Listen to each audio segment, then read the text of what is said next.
Are you Invictus? Clint, are you Invictus? Are you Invictus?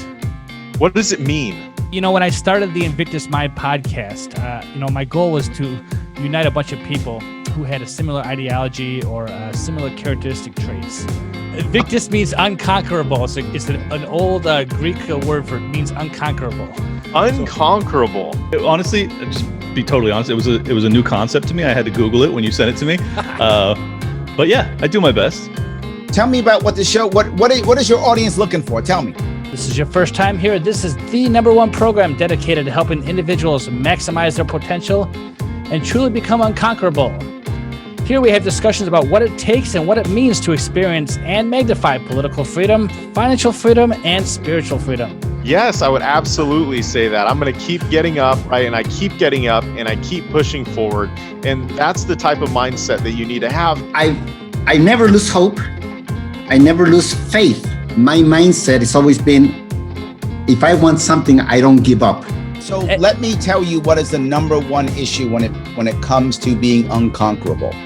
Okay. And the #1 word you have to think about here is not intelligence, not savvy, not strength, none of those things. The #1 thing is resilience. You know I'm Invictus, come on. All right, I'm Invictus AF. Well, Matt, I have an initiation question for my tribe. Okay. Are you Invictus? I believe I am.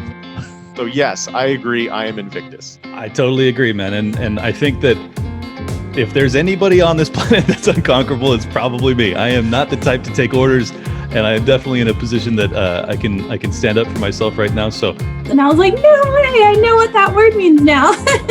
Yeah, man, very cool concept for a show.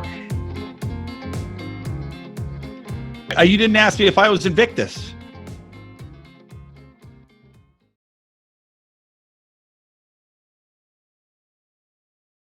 Well, good morning, everyone. At least it's morning at the time of this recording. It is a beautiful day today, and you have tuned in to the Invictus Mind podcast. And as always, this is your host, Mike Corbell. If this is the first time you have visited this show, we talk about all things pertaining to political freedom, financial freedom, and spiritual freedom. It's a show about overcoming obstacles, maximizing our potential, guarding our associations, leveraging our power, and being right with our spiritual selves. We don't preach here. We just casually discuss how we're doing the best we can in this one life we've been blessed with. On the program today is a man I met once again on podmatch.com. It's a great place where podcasters and guests can match up to tell their stories, to share their good news, and otherwise get the message out to those who need to hear it. All right. Well, today on the show, I'm not going to introduce this gentleman. I'm going to actually let him introduce himself. I've noticed normally that if I read a guest profile and I don't know the gentleman I'm speaking to, I'll say everything I can about the person and spoil a thunder, as it were. And then we're left with nothing else to talk about.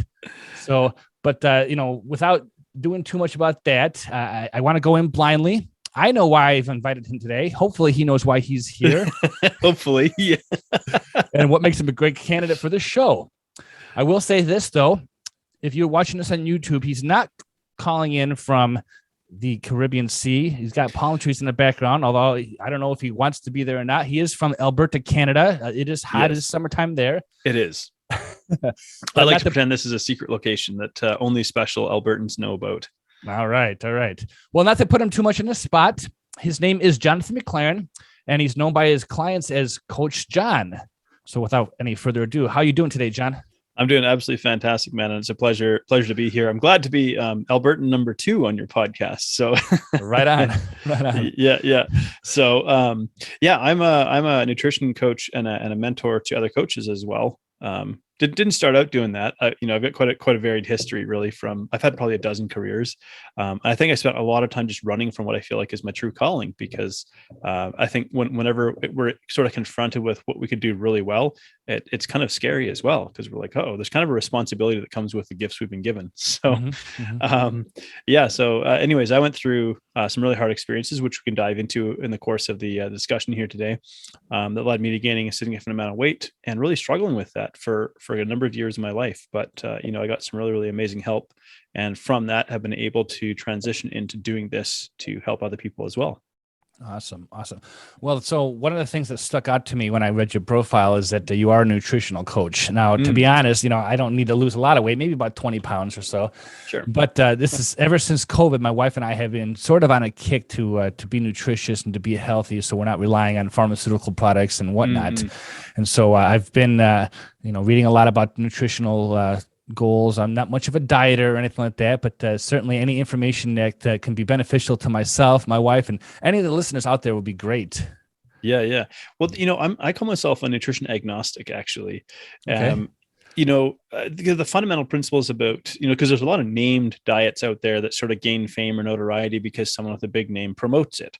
But in reality, you're going to find a lot of the same principles behind every single diet, which is, eating mostly nutrient dense whole foods, staying well hydrated, being active every day, getting decent quality sleep, although I'm a parent with a 16-month-old, so that's sort of hit and miss. My poor wife too, tell you what, she's amazing. But really, and stress management.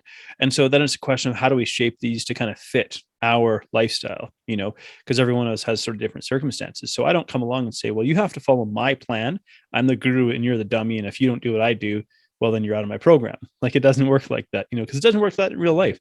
We're all autonomous, independent, free-thinking human beings. And so I approach it like I'm a tour guide on your life journey, and I'm going to come join you for a little section or a little stretch of that journey, probably help you take some things out of your backpack that you don't need, help you equip you with some new tools. So at the end of our time working together, my hope is that you don't ever have to go back to dieting again. It doesn't mean life isn't going to be challenging, but now you're equipped or better equipped to navigate life's challenges.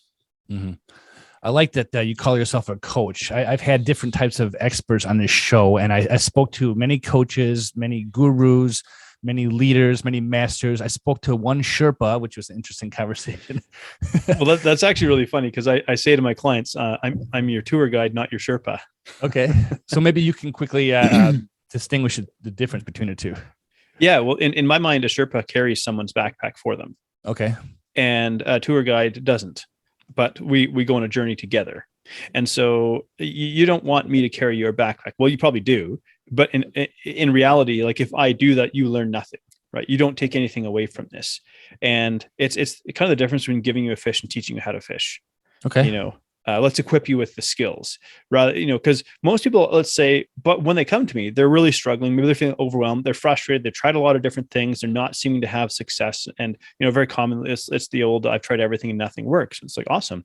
You haven't tried working with me yet. Toot, toot. That's my horn. But, I go, like, if you handed me all your problems and I was to solve them and hand them back to you, you really have gained nothing. You haven't learned something. You're not empowered. You're not equipped. Sure. All that's going to happen is now you're dependent. So now you're going to go to the next person. Here's my problem, solve them for me. And again, you're not gaining something from that experience. And so really I'm going to guide you through that experience. I'm going to be with you in that experience. I'm going to give you insight that you really can't see yourself. I like the phrase, you can't read the label when you live inside the bottle. I mean, take Steph Curry, for example, a famous basketball player. I don't follow that much basketball, but I know he's probably the best shooter in the history of the basketball, the NBA kind of thing. And he's got a shooting coach. And you would think, well, why would the best shooter in the history of the game have a shooting coach? Because a shooting coach can see things that he can't see. Right. And so it's just, I think one of the biggest myths that we encounter is this idea of like a self-made person. And I'm like, no one of any like great success or stature is truly a self-made person. Like here we are doing a podcast on the internet, using microphones, like using electricity, using the internet, all this kind of stuff on the backs of people before who've innovated to get us to this place. And that doesn't diminish us or them. It just means that like we actually are better when we work with other people, because if information was the problem, Google would have solved all that. But it turns out this is not an information problem, right? This is a human problem. And human beings are wired to learn from other human beings. It reminds me of a saying called, the difference between applied science and just science, right? You have to apply the things you're learning, and sometimes you need to have somebody just, not necessarily hold your hand, but just, be there in your ear to say, hey, you gotta do this thing. This is what you want. This is what you contacted me for. So, let's get going. Well, it's I like that. I call it living in the gap. Okay. So how many people will you have met that said, I know what to do, but I just can't seem to do it? And that's the puzzle, right? So the puzzle is, because I go back, this is not a knowledge problem. So I filled my head with head knowledge, But really that was actually eventually became a form of procrastination, not actually doing the thing that I needed to do, which was deal with sort of the emotional fallout from the incidents, the traumas that I've been through. And so it's living in the gap. How do you bridge the gap? Well, here's the thing, knowing and doing come from two different parts in your brain. And so I actually focus on what I call brain-driven weight loss or brain-driven transformation. Okay. And we start diving into, because once we start figuring out, because the brain is the driver of our behavior, right? That's where it comes from. So we go, okay, if I know that's the case, the reason that I know and don't do is because the knowledge maybe comes from the prefrontal cortex. The doing comes from, maybe the emotional side of your brain, for example. It's a bit of a simplification, but the point being, how do we bridge that gap? Well, we have to get through some of the limiting beliefs. We have to get through some of the fears. We have to get through all the reasons your brain is trying to tell you to not change, because your brain wants to keep you safe, and not changing is safer than changing, theoretically speaking. Right. You mentioned when we first got started that you had multiple careers. Yeah. And you kind of stumbled onto this thing. I'm just reading your biography here. It said you spent most of your life running from your true calling until one question changed your life. Yeah. But you didn't mention what that one question was. So I guess I need to ask you that. So that was asked of me back in October of 2017. So obviously, if I remember the date and the month that it was asked, it was pretty significant. So and just for a little bit of backstory, I gained over 120 pounds and I was morbidly obese, and I'd successfully, so I say successfully, I'd lost weight, but regained it a number of times. Yeah. And so I was about 295 when I hired this guy. Okay. And so, I'd lost at that point, maybe I'd re-lost, I guess, like 35, 40 pounds kind of thing, but I still had quite a ways to go.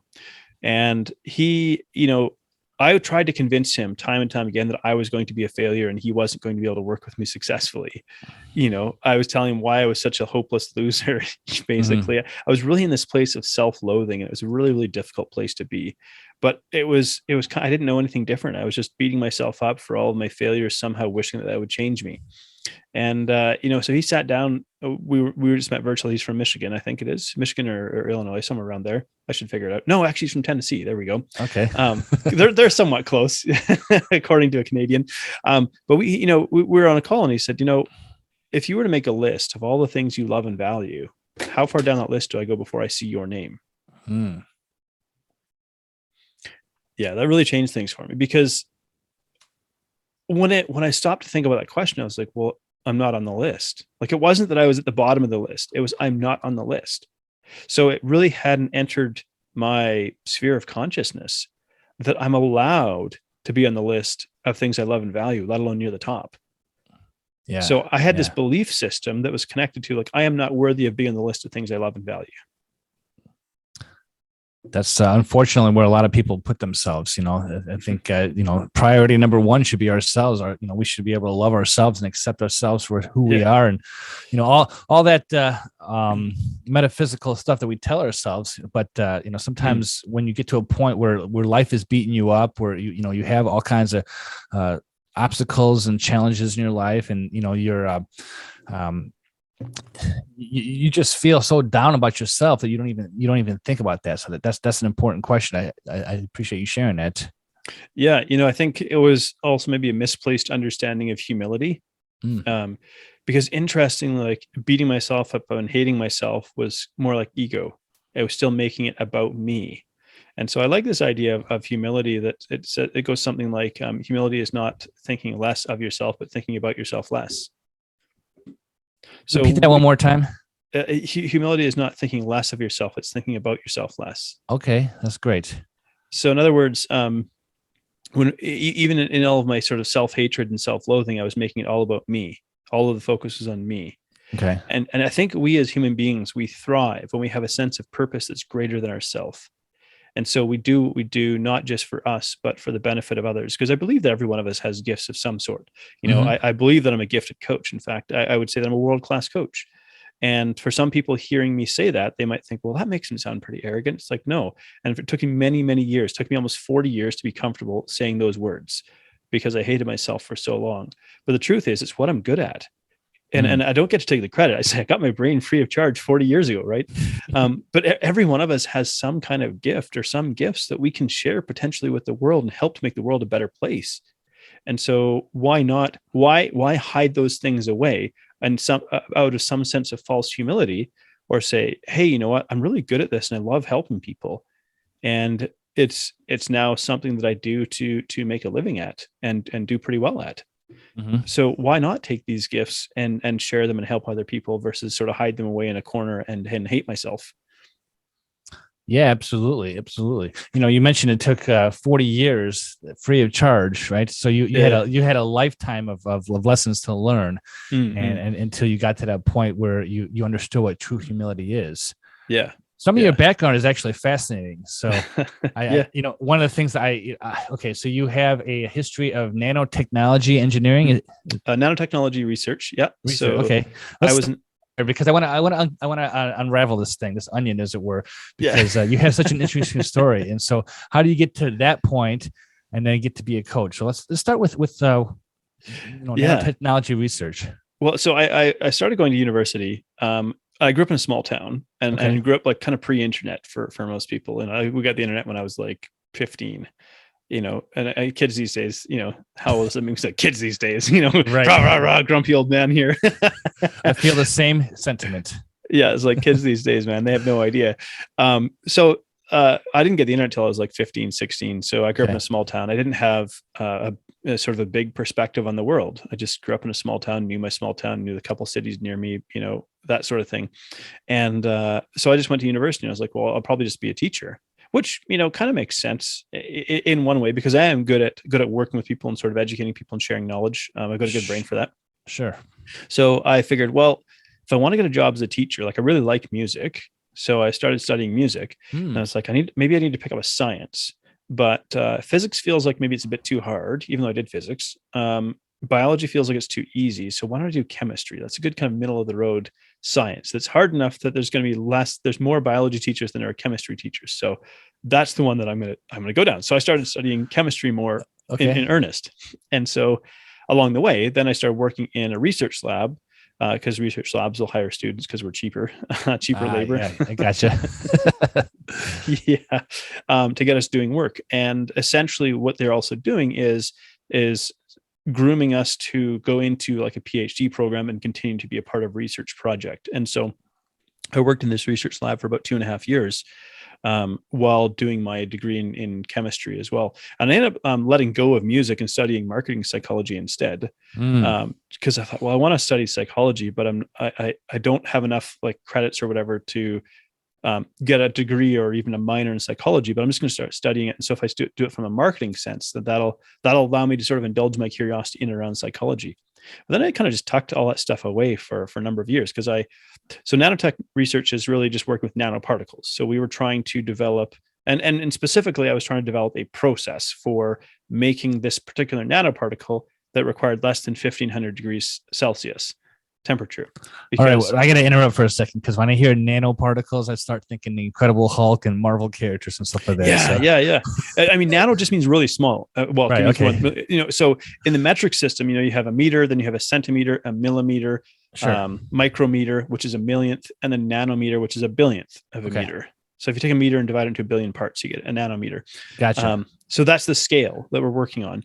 And we're trying to make these, in our project, we were trying to make these particles that would emit blue light. So it hadn't been done yet. And this would have been the application, it would be like Blu-ray and things like that, which now exist.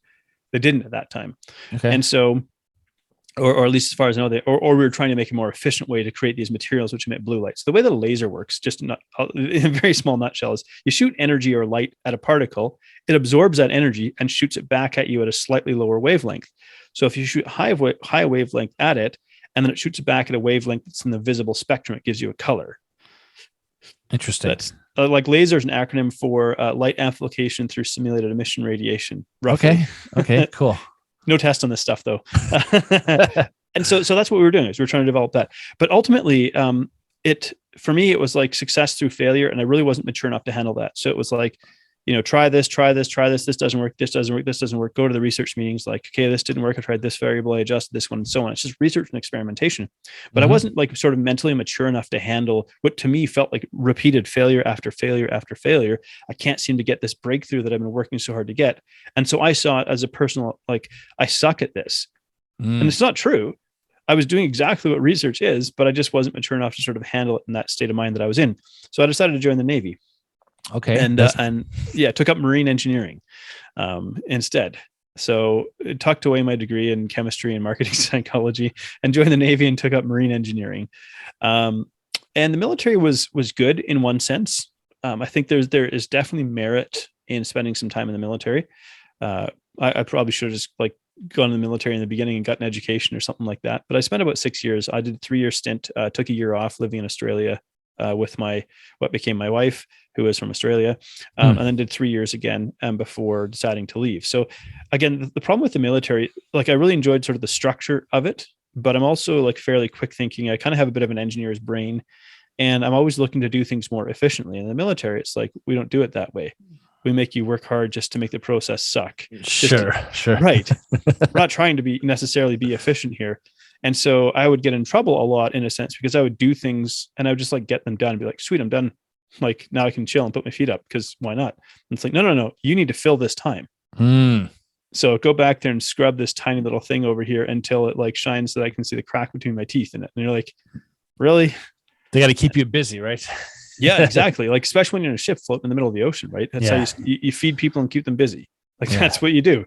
Don't let them sleep too much, but and so that was kind of the life in a sense. And so I was very skilled in a sense that I achieved from the education side of things, one level below chief engineer of a warship. Okay. But the rank that I had was about 2 levels below the qualification, the educational qualification I had, because I opened my mouth too many times. Oh no. So they wouldn't promote me. So I was like a second in command engineer in the engineering department on a warship. And yet they wouldn't promote me to the rank I needed to hold that position. They wouldn't send me away on these courses, that the leadership courses that I needed. And so eventually I was like, this is stupid. Like, this is stupid. And next thing I'm going to be a chief engineer holding the rank of like what we would call like a they don't call them seaman anymore. Leading, I don't know. I was called leading seaman back then. And then I switched it because there's probably is a bit awkward to call people seamen. So, or maybe it's not gender neutral. I don't know what it is now. Leading sailor. I don't know. Whatever they do in the Navy nowadays, it's woke and stuff. Which right. So you have an inquisitive mind, being a researcher. Yes. You want to get to the bottom of a problem, right? Yes. And so when you're told to do something that seems to be mundane and it has no explanation for it, just to keep you busy, your inquisitive mind is thinking, okay, why am I doing this? You find yourself asking lots of questions, and of course, the superiors don't like people who ask questions. They just want people who follow orders. Yes. Yeah. so that's kind of holding you back in a way. Yeah. And I was really good at what I did. Like we have what's called the merit list, and I topped the merit list for 2 years in a row in terms of my performance as an engineer. Sure. So I was good, but again, there was the political side of it. I wasn't bilingual as well. In Canada, that matters. I wasn't bilingual. I didn't fit frankly, a particular demographic, if I could just put it that way, as politely as possible, at that time. And I opened my mouth too much. So it didn't matter that it wasn't really about like merit and ability. It was more about politics. It was becoming more about politics. And I was like, all right, cool. Sure. I can read the writing on the wall here. I'm getting out of here. So I came home, my wife and I just packed everything up, and I took a leave of absence. I was put on what was called secondary reserve. So I am still had a shirt tail connection to the military. They could theoretically call me back if there was, a major war or something. But that was it. I wasn't officially released, essentially. So my wife and I went and traveled the world for about 3 years, just living out of suitcase and backpack and kind of bombing around from country to country. Probably shouldn't use the term bombing around, because the US has done a bit of that, Yeah. No comment on that one, right? Yeah. Okay. And in our terms, it just meant like, hopping around from place to place, living in sort of different countries and whatnot. But it was on this world tour that I went through like a really traumatic experience as well. And so, when we were living in South Africa, at one point, I was attacked and nearly beaten to death by 4 men. And so I thankfully escaped in that experience. Like, they only got so far before they didn't manage to knock me unconscious, and I managed to sort of fight my way and get to some help in the situation that I was in. I'm actually writing a book about this story, but sure. I definitely want to focus on that for just a second, because that's like the very first line that you put in your profile. I was like, I gotta ask him about that. So you and your wife were in South Africa. Now, yes. was it a matter of defending her honor or something like that? Or no, how'd you get into a like situation like that? So we were working on a nature reserve, actually, working with underprivileged young people. And so this is, maybe 28 minutes, half hour out of a city called Grahamstown. And maybe you have to drive like 15 or 20 minutes to get to the educational center within the nature reserve, because it's like, I don't know, 10,000 hectares or some really big number. And so out there, there's some buildings.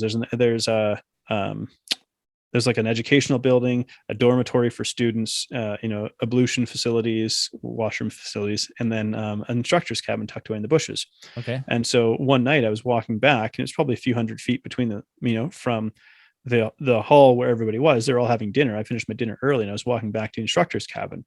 And this was at night because it was Southern Hemisphere. So August, it was winter and shorter days down there. So walking back to the cabin, get to the cabin, the door is slightly ajar. I didn't think anything of it. Open the door, and there's 3 guys in the cabin. I was like, what are you guys doing here? Didn't see the 4th guy, who was outside the cabin, who then smashed me across the forehead with a brick or a rock. Yeah. So, at that point, and then my brain's kind of reeling and trying to figure out like what the heck is going on. As blood starts gushing down my face, and I'm trying to make sense of it. And he grabbed me by like the scruff of my shirt. I had a shirt kind of like this golf shirt I got on today, and smiles at me as he smashes me across the forehead again with this. And then of course now I'm concussed and seeing stars. I didn't fall unconscious, but so I fell to the ground. And these other guys, of course, now they piled out of the building, and they just start kicking and stomping and laughing, like they're enjoying themselves as I'm like screaming for help and like kind of getting beat on. They didn't stab me. They had knives and they didn't stab me. I don't know why, and so I know it all took place in a very like short window of time, in a sense. Their goal was to beat me to death. They'd done it the night before. They smashed a guy's head in like a pumpkin, according to the police officers later, who probably shouldn't have told us that. Yeah. And somehow like I managed to sort of get to my hands, my knees, and kind of get to my feet and like break free from them and stumble back towards this building where everybody else was. And they didn't chase me. Okay. And I don't know why, some of these things I'm like, I really don't know why, because they could have. It wasn't like I was moving that quickly, but I kind of broke free, and they sort of let me go. I just got my face not covered in blood, and I'm like bruised and whatnot and concussed. And I get to the building, and it's like I've been attacked, and there's guys out there, and I actually don't know how many there are. And sort of pandemonium ensued, and it was a bit of chaos, and we got trapped in this building. These guys, they were smashing the doors with shovels and whatnot and trying to break in. So it was quite a situation. And then it was probably about 45 minutes of being trapped in this building, not knowing how many guys are out there. Oh, wow. And kind of being held hostage. Thankfully one of the students had a cell phone and happened to get a police officer who cared, because in South Africa, most of the police don't care or are too scared to actually show up. Really? Yeah. That's why they have such a thriving private security industry who just basically shoot to kill. Like it's just, it's a totally different world down there. Like it really is, And so, they finally showed up, and the police were totally incompetent. They're like, yeah, well, it looks like nobody died, so we'll see you later. They're probably gone. Wow. And my wife was like, no, you're not leaving until we leave. You guys have guns. Was your wife there the whole time this was happening to you? She was witnessing it? She didn't witness the attack. No, nobody witnessed the attack. Okay. They were all in the dining hall, basically, which was, like I said, a few hundred feet away. And so it was like, it's not middle of the night. It was late, like 6:30 at night, but it was totally like dark out. I'm getting beat on, screaming for help, and nobody could hear me. Although, later after the fact, some of the students had said, I kind of chuckle, I guess, this was a really traumatic experience. No joke, but I can sort of look back and smile sometimes because I've done the work. But one of the students said, I think I remember hearing something. I thought it was the monkeys screeching. Oh, why? Because of course we're out in a nature reserve, which has monkeys, right? So they would have heard me like screaming for help. And they thought it was like just the monkeys making noise. And so, yeah, it was a really, really tough experience to go through, because, there's the incident itself, and then there's like all of the trauma that comes with going through that incident. I'm obviously I can say thankful that never happened to me, but I can imagine the trauma. Was that part of? Very much so. I mean, what I'm going to say is, did that lead eventually to your lowering of your self-esteem that you mentioned earlier? I would say it probably contributed to it and maybe triggered certain things. Maybe there was we could say there was some potential that was lying dormant, and then going through this experience, there's something about it, like, I guess being a man, and I'm a pretty big, strong guy, and getting jumped by 4 guys who just like take something away from me in that night, had me screaming for help, thinking I was going to die. It was a really like brutal experience to go through. And then on top of that, I have people would come to me and be like, oh, that's nothing. You should hear what happened to so-and-so. Oh, sure. They're always going to one up you, right? Right. As though trauma is like a pissing contest, like, and then just tell me further, more horrifying stories. And there were more incidents that happened, none quite as directly violent as this. That there were probably about a dozen more incidents that happened in our time living in South Africa. And it just, when you take one trauma and layer one after another on it, it just starts to pile up and just start to get angrier and angrier and to the point where I wanted to kill people.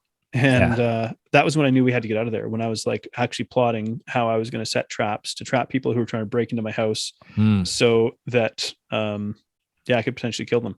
It was and that was when I was like, okay, whoa, this is not me. Like, I'm not a violent guy. Yeah. And yet in my traumatized mind at that point in time, that was the kind of the stuff that was like running through my head. And so, it's like, it's hard to explain unless somebody's like been through like violent trauma. But there's a part of like the brain that goes, whoa, this isn't who you are. But then there's a part of the brain that's like dissociating and being like, I want to take back what was taken from me. And I want to, and so on and so forth, Sure. I can appreciate that. And so I had no idea how to deal with this. Like, and so then I felt like there was also like shame and guilt about having these feelings of wanting violent retribution, because I'm like, this isn't who I am. I'm not a violent person. I wouldn't willingly or openly violently attack somebody else, and yet I had these thoughts of wanting to do it and maybe even desiring to do that. And so there's so many different facets to kind of like the experience of going through something like that.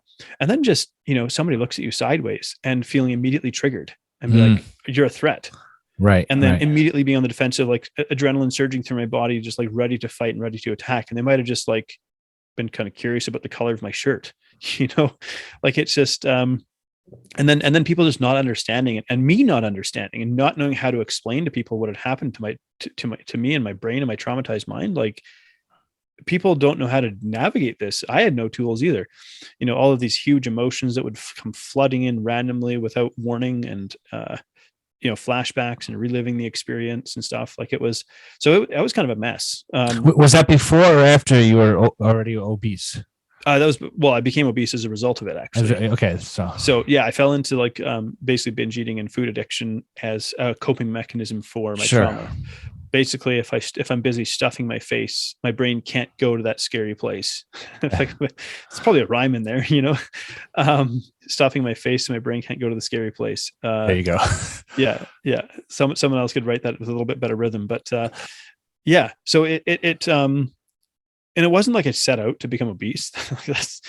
That's not it. But no, I mean, you were traumatized, and there was a part of a defense mechanism, if you were, or a coping mechanism. Absolutely. And there's a dissociation because it's hard to explain, because people are like, well, no, couldn't you see the weight gain happening? Sort of. Like, there was a part of me that was kind of aware of it, but there was a part of me that was like, it was like, no, I'm still an athlete. I had this vision in my mind because I used to be like a volleyball and basketball player and a weightlifter. And so I had this picture in my mind that I was an athlete still. And so I was in denial and not registering how much weight was starting to pile onto my body, because there was already some sort of dissociation taking place from the trauma. Again, it's like, it's hard to explain, because again, for somebody just looking on the outside, like, no, it's blatantly obvious. It's right in front of your eyes. And I'm like, well, kind of what we see and what we perceive are like two different things. Like, there's a filter that, like, we see stuff and we think it's reality, just to get a little bit meta, but really we see things, it goes through a filter, and our brain shapes a perception of what it is that we see. Sure. Absolutely. And so that's kind of my way of explaining. Yeah. So. Okay. And then you left South Africa, and you're working this way towards this period in your life. Now, was this before or after you? I mean, I guess my gathering is that you call yourself a nomad at one point in time. So was the traveling still part of this whole experience then? It was for probably another year or so. We continued to travel, because there's also elements of us are like, these guys don't get to weigh, and they don't get to take away our peace of mind and things like they already had, but we continued traveling until got back to Canada about 3 years after we had left. Okay. And getting back to Canada was tough too. It was kind of like a reverse culture shock. Now we'd been traveling around, we'd been living in many different countries, had these life-changing experiences and whatnot, and go back. And for those 3 years, people that we knew had just been sort of carrying on life as normal.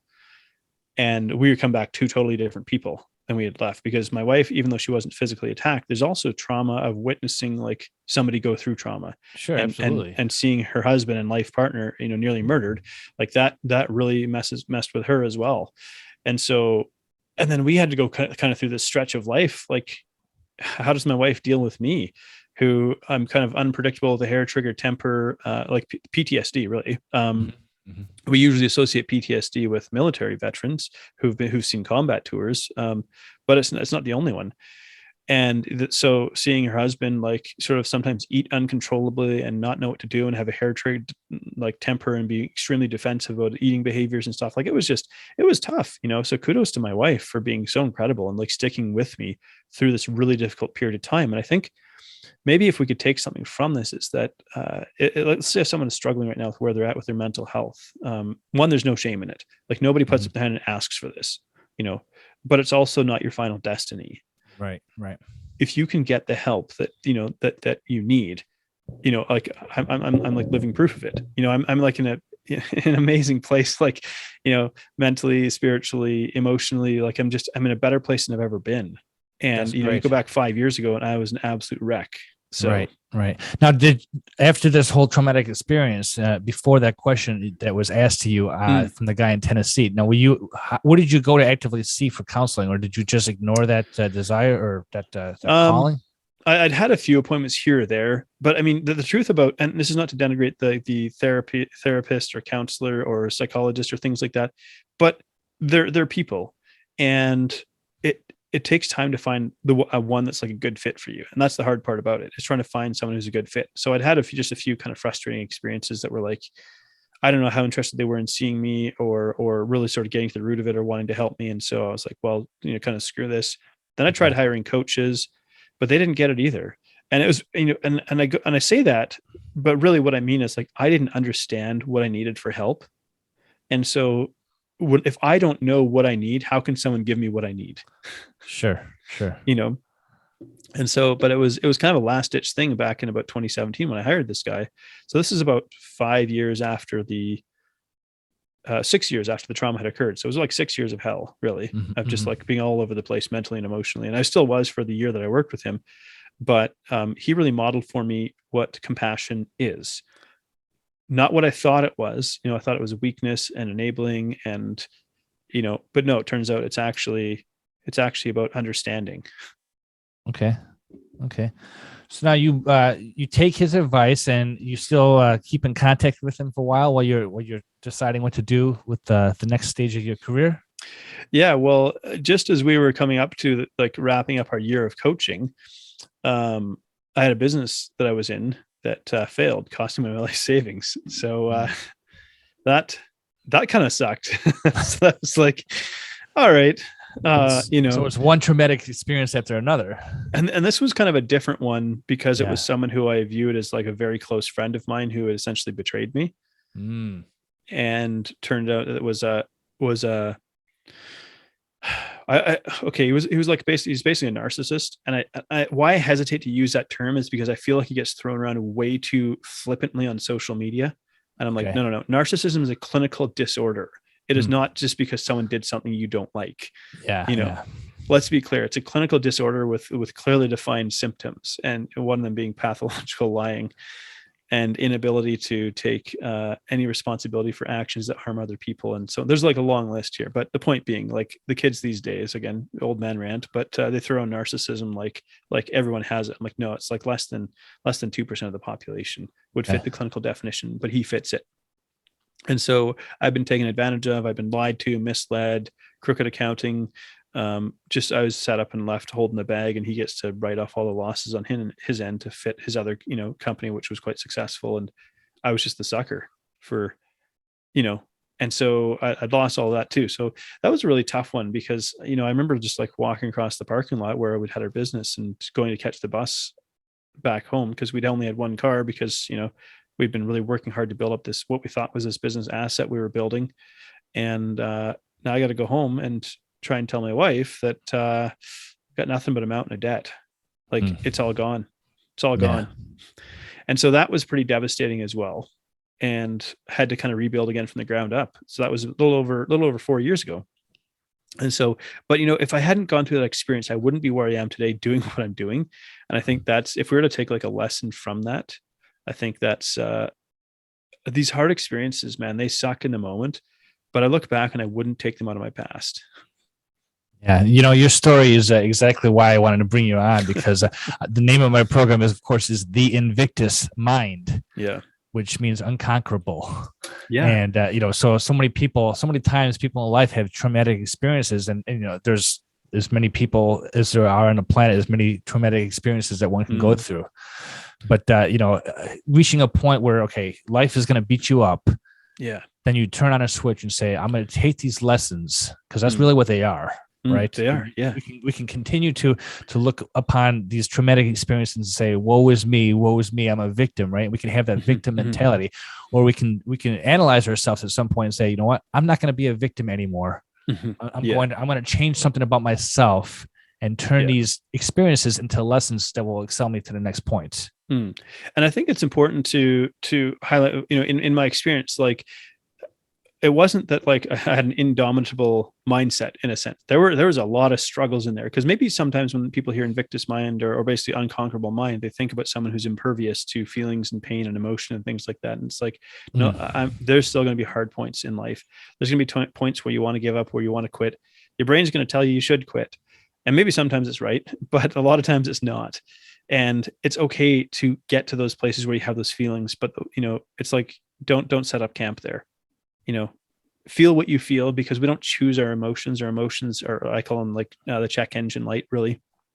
But don't set up camp there, because nobody ever accomplished anything great by being a victim. Right. I wanted to, so many times I wanted to be a victim, and so many times I wanted to wallow in the victim mindset, because you know what? It feels good getting sympathy, and getting sympathy when I don't have to change. I'm a powerless victim. Other like mean people did this to me. I don't mean to diminish people's experiences when I put it that way, but I'm just talking about my own experience. Sure, I could have just sat there and been a victim and cried, and I would have been justified. I mean, I've been nearly murdered. I went through tremendous mental health struggles. I lost everything in business, actually more than once. The second time was the more expensive one, when it was a betrayal from a friend. And I could look at all these things and go, well, I should just give up on life. Like, life sucks. I just can't seem to get anywhere in life. And, but for some reason, it was like, no, I'm just like, I still have, and I think we all have to have some kind of hope or something, And for me, I was like, no, I still have something to give here. I still have something I can do. And I couldn't bring myself to go back to just being an employee. Nothing against being an employee. I think it's a great fit for certain people, but for me, I was like, no, I need flexibility and the freedom to really build. And so maybe losing everything for me was the launch pad for me going, okay, it's time for me to finally do that thing that I've been so scared to do, too scared to step up and do. It's actually time for me to do that. And so I started coaching in the way that I do now. I think that's a key point there, because when people have a security blanket, a job, if you would, right? They may not have hit rock bottom. Yeah. And, so they don't know. So they're so scared about that point, what they haven't even experienced yet. But when you are at that point in your life, we're like, okay, I can't go much lower here. Yeah. Now there's only one direction to go up. Yeah. Having that freedom, that mindset, and that, desire to say, you know what, I'm going to do this on my own volition. I'm going to create my own business. I'm going to do something for myself, and there's nothing going to hold me back. And, I don't need a security blanket, because I've already been to the bottom. I can only go forward. Yeah. When you have nothing left to lose, it's like, there's nothing left to hold on to. Yeah. In a sense. So yeah. You decided that you were going to be a coach. How did you go about getting your first client, if you don't mind here? Well, at the business, I was a nutrition and supplement store. So I already had people aware of what I did. And I'm pretty knowledgeable when it comes to nutritional supplements as well. Okay. And I'm very selective about what I use. The supplement industry is also, that's a whole other topic there. The supplement industry is pretty shady. Yeah. But there's good companies out there. But I realized, okay, when I ran the supplement store, I kind of joked that I was a bartender without alcohol. So people would come to the counter of the store. I'm looking for a supplement to help with this. And I'd start asking them questions because I'm curious. And I'd go, you know what? Like, I can sell you that supplement. If you want it, go ahead and take it and I'll sell it to you. But before I sell it to you, I want you to know this. It's not going to do this, this, and this, and this for you. These things that you would like it to do. It's a Band-Aid. Yes, there's these reasons why it can help you, because I only carried supplements I genuinely believed in. But I was like, you're asking it to do something it can't do. And so I kind of started I'd already kind of been coaching people without really realizing it, in a sense. And so I was like, okay, well, I should just kind of formalize this. And so that's what I did. I mean, I also got a certification. Like, I was so pleased with the results I was getting with working with my coach. I was like, okay, like I'm going to get certified in this so that I can also actually have a piece of paper with my name on it. So I'm qualified to do what I do. Sure. So I have a couple of those pieces of paper, but certified and qualified are two different things, I think. So yeah, I really started from nothing. How do you build an online business? I don't know. I had no idea back then. I had no idea what to do, and I just kind of started stumbling along. And I wasn't waiting until I had the perfect idea in my head. I was like, I'm just going to start doing something. And as I go, and now I mentor people, I teach people how to build online businesses. And I'm not a guru that's going to make you huge, like promises, like 6 figures in 12 weeks kind of thing or something, like, because this is the real world. And there are some people out there that have the right network, a good warm network where they can get to that place in a short window of time. But for most people, it's actually a little more challenging, takes more time than you realize, right? So so I call myself the anti-guru, really, in that sense, because I'm going to tell you the truth about what it takes to not just build a business, but to actually sustain it. There's a lot of parallels with weight loss. We can tie you to a tree and starve you for 3 months and you'll lose weight pretty quickly. But the moment we untie you, this is a metaphor, obviously, but the moment we untie you, you're going right back to whatever you're doing before that caused you to get to overweight in the first place. You didn't break the habits. Yeah. In business, you can kind of sprint along through your warm network and get some business and some early wins and feel like, yeah, this is amazing. But then there comes a point in time where you go, shoot, I have to be able to sustain this. I have to be able to do this, and I've been doing this for, I guess it's actually really 7 years, because it was 2015 when I kind of started coaching people online. Well, not really yet through the store, but it was 2018 when I went fully online and said, I'm going to build this business, And so I guess in one sense, I wasn't starting from absolute zero. I had a reputation that I'd built up. I had people who trusted me in the community. And so it can be a little bit of a challenge to start from absolutely nothing and nobody knowing who you are, but it's not impossible. Yeah. So you started coaching people in your community, and then were you doing online at the same time? So people in your community, it was a personal coach in person, and then I went exclusively online, actually, because there's no overhead required other than an office in my house kind of thing. Sure. And so and really, I found people. I didn't realize I was building a pandemic resilient business, I guess, in a sense. But people found it way more convenient to just from the comfort of their own home to not have to travel to a physical location where I was.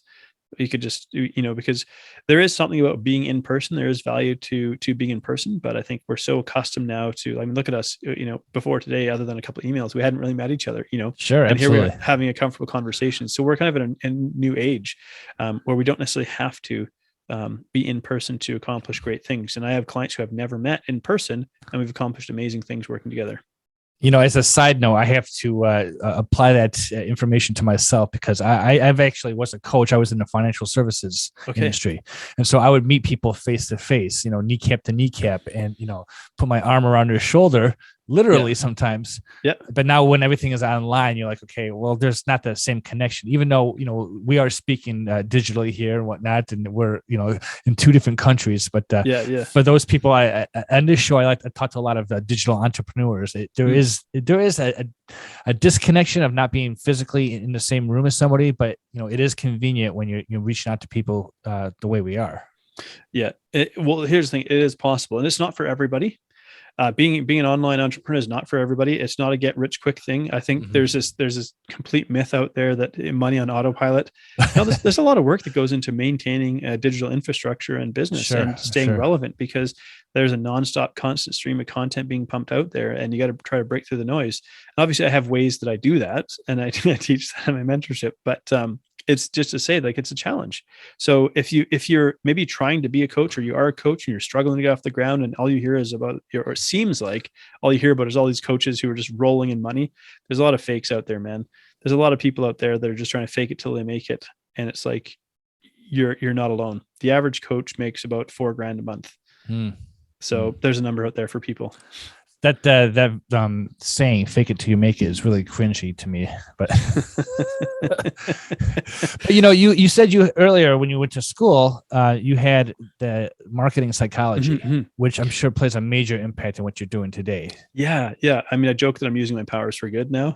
So, I mean, because really, what is marketing psychology? It's learning how to influence people's behavior. Right. But in this case, you're trying to understand them from the perspective of buying decisions.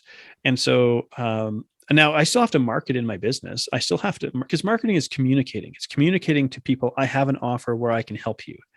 But it gets a bad rep sometimes, because there's been plenty of unscrupulous people who make false promises just to take people's money. Right. In every industry, you're going to have that, But it's the difference between manipulation and persuasion is intent. Okay. I like that. Like it's that simple in one sense, right? We're trying to convince people to get over the emotional hurdle to make a decision. Right. But manipulation, because I was manipulated by a sociopath in business for a couple of years, like 3 years. Yeah. And it cost me everything, right? But really we use the same tools, whether it's manipulation or persuasion, but the difference is intent. Do I have your best interest at heart, or am I trying just to get something for me? Right. Well, so the art of influence, a lot of people are afraid of that word manipulation, right? But that's really what, I mean, when you break it down, it's what influence is. But like you said, with intent, and can people may not be able to see results right away, but as long as you have good intent, and I have to be careful because we know that the road to hell is paved with good intentions. But yes. I know what you're saying. Yeah.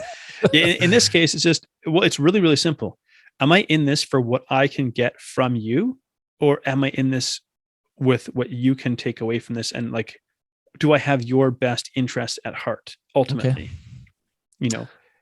That's it. So there's like a little, so I'll just quickly throw a note about imposter syndrome. Imposter syndrome is an integrity check. Okay. So we shouldn't be afraid of imposter syndrome. Don't let it cripple you.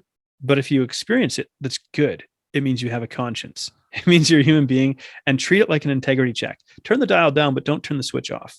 Okay. Let it just, hey, am I operating in alignment with my values? And it sounds woo-woo, but I'm like, compassion and integrity are my 2 core values. And so those don't move. People's opinions shift all the time, but compassion and integrity, those things don't move. And so I compare myself to those 2 values every day, and I don't live up to them perfectly. But it's like when I'm out of alignment, so to speak, it's like I'm not acting in accordance with these values that I think are super important in my life. And so I feel it on the inside. I feel this conflict. Okay, I need to adjust my behavior because I'm not acting in accordance with what I think is most important. Gotcha. So that's that metaphysical, spiritual longing that each one of us has, right? We got to make it aligned in our lives. So we're not working against our inner thoughts or inner feelings, right? Yeah, absolutely. So now you have transformed yourself into a coach. You're doing it online. Yep. I understand that you have you've written a book. I've written a couple of little books. Okay. Well, yeah, one's called Crush Your Cravings. Okay. And it's a shorter one. It's just a digital ebook. So I have Freedom. We can put it in the show notes, but freedomnutrition.rocks.rocks/book.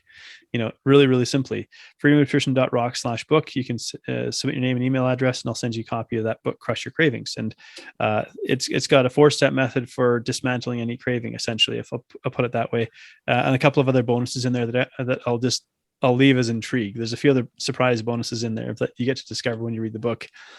And then the other one, I had to download that book. This is funny because last night, as I was preparing for this show, I was just in the kitchen. My computer was there. I wasn't in my office now, but my wife was in the kitchen. It was about 10:30 at night, and she's going to get a snack. And I'm just happened to come across your website with Crush Your Cravings. So I'm like, no snacks, stop, because she's always telling me we want to lose weight. I'm like, this is how you do it. She's like, well, why don't you talk to the guy and get his book? I'm like, okay, well, we'll have to do that then. Yeah. I'll make sure I send you a copy. The other one I wrote was the 28-day coach. Okay. And it's really just explaining to people, here's how you start a business from the ground up. And I offer it free of charge. And I spent money to write and have this book edited and so on and so forth. But I give it away for free because really, I think the best way to demonstrate that you can help people is to help people. And I think information isn't the problem. I mean, I think I've condensed it into a really useful, actionable book. Like each chapter has takeaways. Here's what you do at this stage of your business. Here's what you do at this stage of your business, and just teaching people how to build this online business thing. But ultimately, it's like the best information in the world means nothing if you don't do anything with it. And so, I give that away freely for people who want it. And of course, it's an invitation to connect with me. It's like, okay, hey, now if you want to go deeper on this, because you can only fit so much into a book. Cool, let's talk. And if so, then maybe there's, if I'm a good fit, hey, let's talk about me helping you, mentoring you. It's so, the guru sphere, as I call it, is so filled with fake people who just manipulate to get your credit card. And I'm like, if I mentor someone, I always give them an ROI guarantee. It's return on investment guarantee. Whatever you pay me, I'm going to help you make it back, and I'll work with you until you do. So that's me having to genuinely help you. So now I have to believe in you before I'll even take you on as a mentorship client. Sure. I have to believe you have something, because I'm investing and I'm putting my time and expertise and reputation at risk by deciding to work with somebody. Okay. And so I don't work with just anybody who says, but if I'm going to work with you, it's because I believe in you. I believe it's possible that you can, make your investment back. and I will work with you until you do.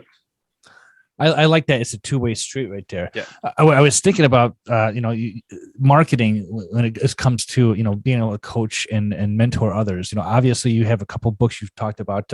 You also have a podcast. Yeah. And I bring that up because for myself, I got into podcasting by listening to other podcasters. And for those who don't appreciate the art of podcasting, there's a lot of work that goes into it. But from the audience perspective, when you tune into that podcast on a weekly basis, you may not know that person specifically, but you get to understand what they're about over a long period of time. Mm-hmm. Whether if you just read one book by somebody, you're like, okay, but now you have a book and you have a podcast. So people get to know who Coach John is.